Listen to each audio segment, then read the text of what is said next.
Assalamualaikum warahmatullahi wabarakatuh. Balik lagi di acara Persada, yaitu Perawat Seni, Adat, dan Budaya Nusantara. Nah, hari ini gue lagi ada di daerah Puncak, Jawa Barat. Tepatnya gue lagi ada di Cisarua Puncak. Nah, di sini gue lagi ada di salah satu situs bernama Situs Batu Keraton yang ada di alamat Batu Keraton, Desa Tugu Utara, Cisarua Puncak. Jadi, konon katanya Batu Keraton ini adalah batu tempat sujudnya sang proklamator. Jadi mau tahu keseruannya kayak gimana dan kita ulik segede apa batunya, langsung aja ikutin gue. Tapi gue mau ngasih tau ke kalian, posisinya kalau kalian mau ke Batu Keraton, kalian tuh bakalan ngelewatin pemukiman warga yang padat, tapi dia tuh ada jalan gitu loh, jalan ke atas yang akhirnya ketemu tangga untuk menuju ke Batu Keraton ini. Jadi buat kalian yang naik mobil atau naik motor itu parkirnya di bawah. Jadi langsung aja ikutin gue ke atas. Let's go.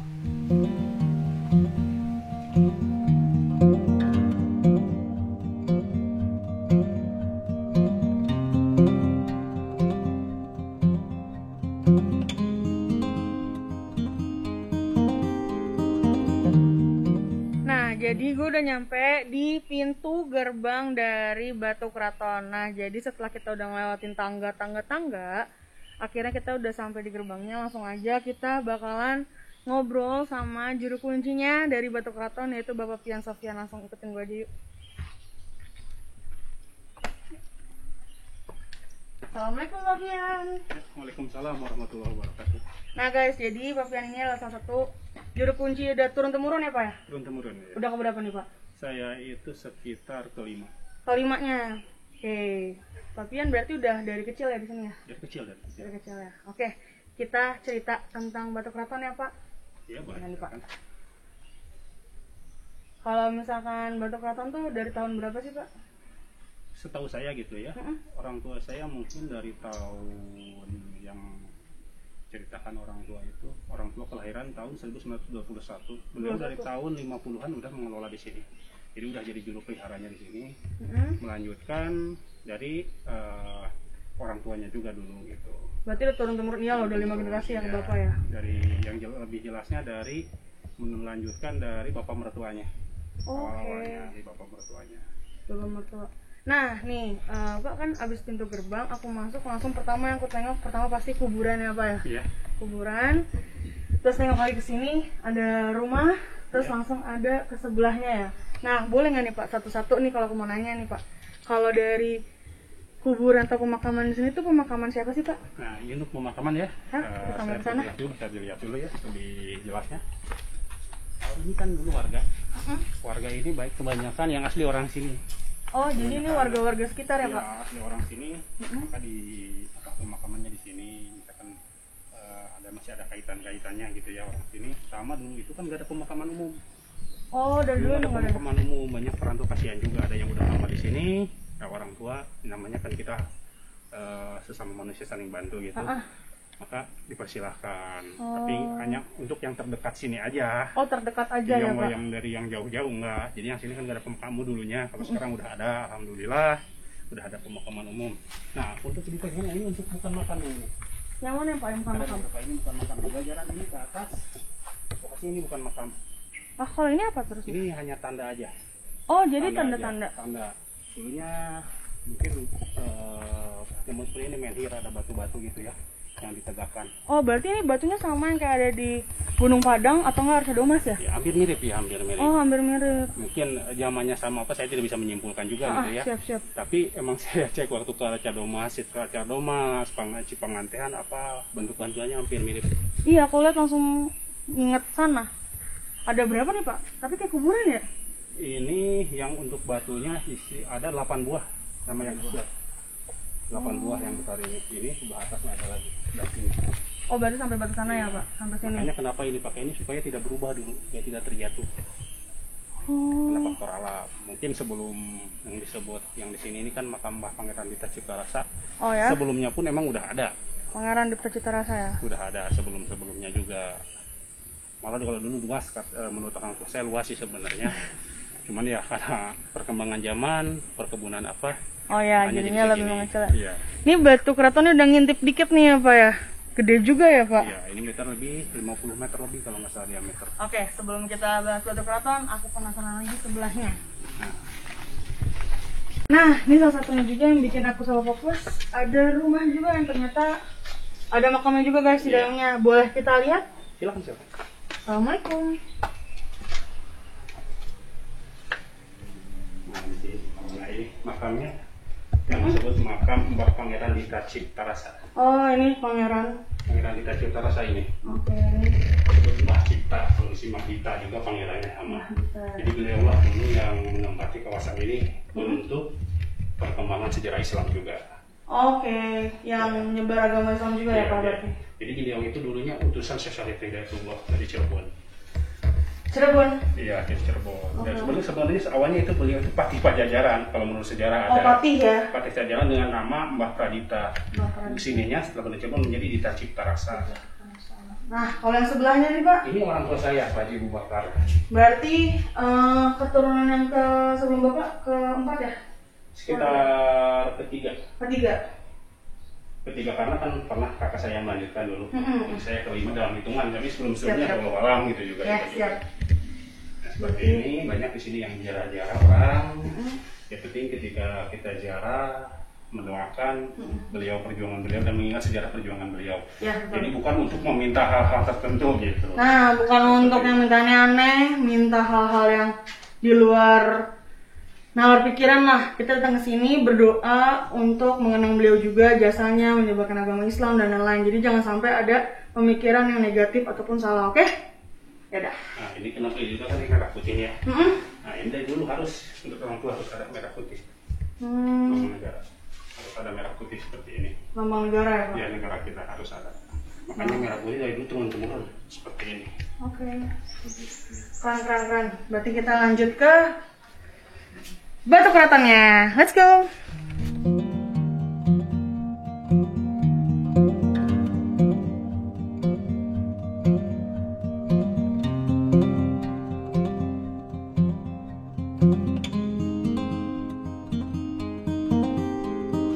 Nah, jadi selanjutnya nih Batu Keratonnya tuh lewatnya tuh ke belakang gini.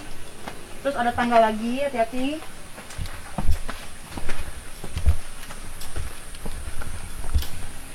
Dan langsung tada, segede ini Batu Keratonnya. Nah, jadi gue udah nyampe di Batu Keraton. Nih batunya segede ini. Batunya tuh seluas apa sih Pak ukurannya? Ini kalau kurang lebih kita di diameter 50 meteran lebih ini. 50 meter lebih? Lebarnya ya? Lebar ya, ini kan agak belah sini. Tingginya yang paling tinggi sekitar 5 meter ke belakang. Oh, jadi itu dia kayak gunung gitu ya? Iya. 5 meter tingginya? Iya, 5 meter ke belakang yang sini paling 2 meter. Oke, jadi diameternya itu kurang lebih 50 meter. Sedangkan tingginya itu dari 2 sampai 5 meter. Karena sifat batunya tuh kayak gini. Bukan yang kayak langsung naik gitu loh, ngelandai dulu ya Pak, baru ke atas. Oke, kita langsung naik lagi aja. Tangganya keren juga ya. Ya, yang dari dulu ini. Nggak pernah diganti-ganti ya Pak? Iya, mudah-mudahan ke depannya gitu ya, seadanya kalau kita di sini. Ini kita boleh mulai biasanya kalau orang tua itu dibuka sendalnya. Oke, dibuka. Jadi kita kalau mau naik lepas sendal guys. Misi. Nah guys, jadi gue udah naik di atas Batu Keraton, udah lepas juga kaki. Kita kira sekarang waktunya ngobrol sama Pak Pian. Nah, Pak, mau nanya nih. Di sini kan di internet banyak banget yang bilang batu ini tuh batu untuk sholat ya Pak ya? Iya. Dulunya. Sejarah itu gimana sih Pak? Nah, jadi gini, untuk sholat itu disebut Mbah Ciptarasa gitu ya. Mbah Ciptarasa. Ciptarasa ini kan dulunya penyebar Islam di sini. Orang tua, sepupunya. Untuk ulama apanya wallahu alam juga gitu ya, terus kan golongan ulama gitu. Nah disinilah tempat sholatnya dulu ada nih. Ini yang kejadian pas dulu ngadep kiblat. Dulu ngadep kiblat. Iya, sekarang agak perubahan mungkin karena perubahan alam juga. Ya. Ada di faktor gempa. Dulunya agak panjang. Ada yang jatuhan bawah agak panjang karena jatuh itu bukan apa-apa dengan faktor alam sendiri. Sholatnya berarti di atas batu yang datar itu ya Pak? Iya, yang batu yang ini kita bisa dilihat. Nah, ini batu. kelihatan putih gini karena lumutnya dibersihin dengan bahan alami pembersihannya juga. Nggak bisa pakai deterjen atau apapun ya Pak? Nggak bisa deterjen, harus dari sabut juga. Jadi supaya tidak rusak keasliannya gitu. Nah seperti ini, emang dulunya seperti ini karena hujan terus saya coba lagi bersihin. Nah di sini beliaulah sholat. Oke. Kalau orang biasa Pak mau sholat gimana tuh Pak? Bisa? Sebenarnya kalau kita sarankan tidak, karena kan ini udah lama gitu ya. Takutnya rusak. Takutnya juga jatuh juga ya? Karena udah lama juga. Mungkin kalau misalkan ada yang lihat sini, koordinasi juga saya juru pelihara, jadi bisa diarahkan gitu. Takutnya naik sini, bawah atau gimana gitu. Boleh nggak aku boleh lihat nggak kalau misalkan sholat itu kayak gimana sih Pak? Ya boleh. Jangan aku deh, Bapak aja. Nah jadi gini ya. Biar aku tahu, maaf nih Pak, biar aku tahu. Nah di sini. Di sana ya? Kamu agak panjang karena dulu batunya ada kepanjang sini. Karena kan ini adalah faktor alam tapi. Iya. Nah sholat di sini. Jadi kalau sholat itu pas. Kalau untuk ukuran zaman sekarang. Nah jadi kan dulu masih terasa itu di sini. Dulu itu lumutnya aja. Orang tua saya menceritakan pas ditemukannya kembali di sini, lumutnya ini segini. Wow. Lumutnya. Itu cuma lumut loh. Lumutnya dirimpunin sama pohon markisa. Dirimpunin sama pohon markisa ini di sini. Markisa gunung dulunya. Jadi pas untuk sholat di sini. Nah, begini pas kan ya? Oh iya Pak. Pas. Sama untuk duduk bersila pun pas. Agak panjang ke sini. Iya, jadi tadinya tuh panjangnya ke sebelah kiri ya. Jadi ini ya emang bukti keberadaan Bahdita Cipta Rasa di sini dulunya. Malah presiden pertama pun Bung Karno sering singgah di sini. Singgah sini, orang tua saya menceritakan gitu ya, sama peserta yang lain saya gali kembali sumbernya. Di sini pernah beliau itu. Kalau misalkan zaman dulu nih Pak, di internet kan juga banyak yang bilang Pak Soekarno sholat di sini nih Pak. Gimana tuh Pak pas ditemuin sama Pak Soekarno-nya Pak? Pas sama Soekarno-nya sama yang tahu itu dulu menceritakan orang tua saya sama juru pelihara yang dulu kesini. Oh gitu. Yang awal-awal lah sebelum saya gitu loh. Iya. Saya disinilah tempat beliau itu sholatnya dan berhalwatnya. Oke. Kalau misalkan internet juga aku lihat ada katanya dulu pohon karet apa pohon yang besar tapi udah rubuh itu tuh dulunya dilindungin juga ya Pak sama pohon itu. Nah jadi di sini ya, tapi saya menjelaskan dulu sebentar ya. Jadi di sini itu sebelum Mbah Cipta Rasa dulu, kulon sebelumnya, konon Mbah Tarus Bawah pun pernah sholat di sini. Tarus Bawah ya? Iya mungkin nanti bisa dijelaskan lagi. Nanti ada penjabarannya gitu. Beliau pun pernah di sini. Tapi kalau untuk intinya wallahu alam gitu, nanti ada yang lebih tahu, lebih menerangkan intinya gitu. Nah untuk pohon karet sebelah sini. Pohon karetnya. Ini pijakannya harus hati-hati. Ya. Makanya saya coba bersihin supaya nggak licin gitu. Lumayan juga kalau mau prosesnya. Atau lumayan tinggi juga ya? Iya lumayan. Nah ini 5 meter. 5 meter. Oh di sini. Ini pohon karet ini dulu di sini. Oke. Keanehannya pohon karet itu kalau pohon kan dari bawah ya, dari tanah. Kalau ini pohon karet itu jadi batangnya itu di atas sini. Hah? Di atas batu? Jadi akar dari pohon karet itu yang membelit batu. Oh ya. Membungkus batu ya? Membungkus batu. Sebelah sini. Alurnya yang pastinya lebih pasnya sebelah sini. Coba bisa dilihat ke sana. Sebelah sini alur pasnya. Kalau bahasa Sundanya karet kebo katanya. Karet kerbau mungkin katanya. Karet kebo karena besar kan. Besar, sebelah sini arahnya, makanya dulu suka ada mitos kalau yang berkunjung kemari, orang-orang yang udah tua mungkin udah lama kesini menceritakan katanya dulu sumber air di sini. Nah sumber air itu dulu dari pohon karet itu, akar karet, maka airnya bersih terus. Oke, kefilter dengan sendirinya ya? Nah seperti itu. Pohon karet kenapa sekarang bilang itu tahun 9495, saya masih SD waktu itu, kelas 1 SD kalau nggak salah saya ingat, itu ke bawah sama puting beliung. Oh emang kembalinya ke alam lagi ya? Iya, puting beliung dulu, puting beliung menyaksikan di sini ada puting beliung sampai motor robohlah ke sini. Oh. Robohlah ke sini, ya? Terus pembersihannya, penebangannya gitu sampai orang tua saya ingat itu 1 bulan baru beres. Wow, berarti emang gede banget. Iya, gede. Melebihi pohon ini ya berarti Pak? Melebihi pohon ini. Wow, keren. Nah, ini baru. Nah, ini begini jadi tanda kalau pohon ini dari Banten, yang ini di Banten banyak dulu.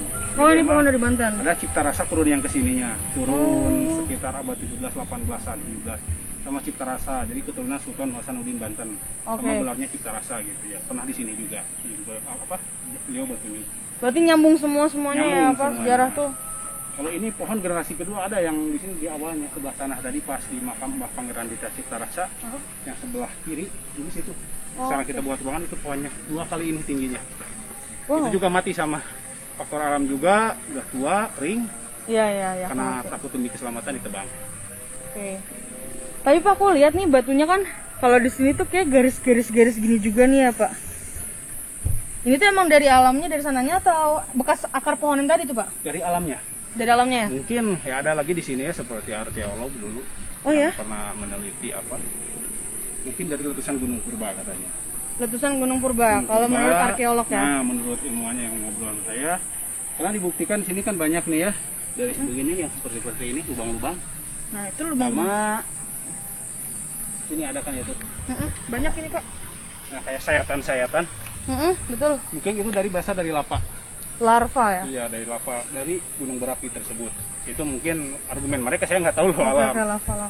Pernah ada yang seperti itu menceritakan ya faktornya mungkin kalau dari ilmunya dari letusan gunung berapi.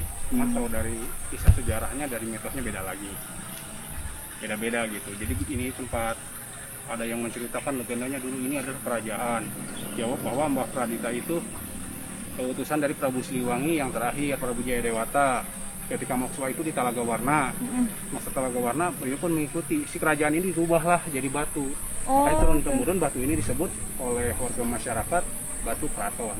Karena dulunya kerajaan, gitu. Kerajaan kecil gitu. Nah Pak, dari penjelasan juga nih aku mau nanya sambil kita duduk kali ya Pak. Ya boleh. Nah kan jadi pas aku baca nih di kertasnya ya, di situ tuh kalau nggak salah ada tentang 7 telaga tuh Pak. Itu nyambungnya sama Batu Keraton tuh apa sih Pak? Mungkin untuk nyambungnya itu zaman kerajaan Pajajaran.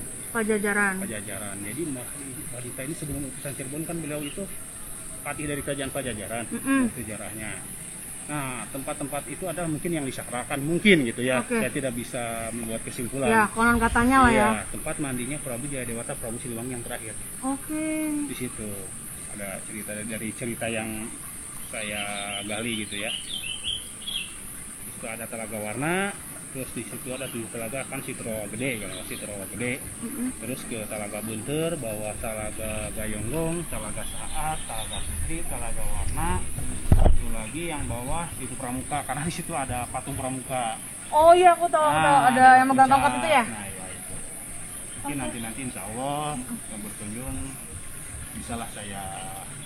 Berarti bakalan ada season selanjutnya kita sama Papian pastinya. Kalau untuk sejarahnya saya kurang paham untuk situ. Nanti mungkin kita ada narasumbernya sesepuh situ yang lebih tahu. Siap, oke.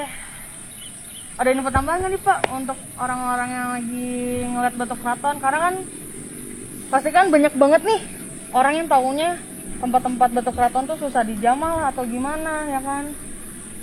Jadi sebenarnya nggak juga sih ya. Kita jalur cuma beberapa meter itu tadi. Ya, jalurnya gampang banget kok. Jadinya nggak bisa hanya untuk parkiran besar. Kalau untuk parkiran mobil bisa koordinasi sama saya di Rupiara. Nanti untuk penitipan kita kan di sini ada tetangga-tetangga kita yang ada lahan, kita bisa titipkan di situ. Mungkin untuk penitipannya itu mungkin sama uang apanya lah itu langsung aja nanti kalau untuk itu untuk uang parkirnya intinya. Gitu.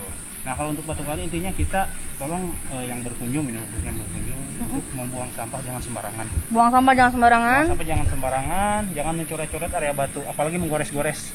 Itu yang paling tidak boleh gitu. Jadi nggak boleh digores-gores pakai apapun, nggak boleh coret-coret, harus dijaga.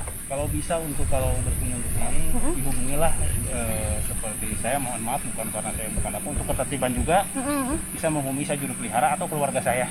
Berarti nanti kalau misalnya ada yang mau main ke Batu Keraton, aku langsung taruh aja nomornya Papian di sini biar kalian bisa langsung hubungin Papian kalau kalian mau main ke Batu Keraton. Ya nggak Pak? Ya untuk ketertiban aja kita kan enak kalau tertib, nyaman juga gitu. Siap. Nanti aku taruh nomornya nggak apa-apa ya Pak? Boleh. Takutnya ada oknum-oknum yang nggak jelas, mengatasnamakan kalau ziarah ke Batu Karaton harus begini harus ya, mengadakan tidak bertanggung jawab. Itu tidak ada sama sekali. Silakan aja kalau menziarah sesuai kepercayaan masing-masing. Yang penting kalau misalkan orang muslim, khusus orang muslim, sesuai yang disyariatkan oleh agama Islam, itu aja. Oke deh, berarti terima kasih ya Pak Pian udah dijelasin tentang Batu Karaton. Jangan kapok juga nih Pak, kita kesini. Ya, sama-sama, alhamdulillah sudah berkunjung ke kita. Alhamdulillah. Sehat-sehat pokoknya Bapak. Berarti kita pamit dari sini dulu ya Pak ya. Makasih Bapak Pian. Oke. Nah, jadi udah kelar liputan Persada untuk hari ini di Batu Karaton Cisarua Puncak. Nah, gue mau nitip salam atau pesan juga nih ya untuk pemerintah. Semoga pemerintah bisa lebih perhatian lagi sama Batu Karaton, karena sayang banget kalau ini tuh nggak dipelihara. Dan buat kalian juga yang mau datang ke sini, jaga kebersihan, juga jaga yang namanya ketertiban umum. Jangan juga untuk datang ke sini minta aneh-aneh atau gimana, karena di sini tuh benar-benar kita napak tilas dan menjaga sejarah serta saling mendoakan aja sama orang-orang yang terlebih dahulu meninggalkan kita. Jadi sekali lagi buat kalian yang mau main ke sini bisa langsung hubungin Papian dan jaga kebersihan. Jaga, pokoknya ini milik kita bareng-bareng. Kalau bukan kita siapa lagi untuk jaga adat dan segala-segalanya. Oke, cukup sekian hari ini dari gue Dara di Liputan Persada. Assalamualaikum warahmatullahi wabarakatuh.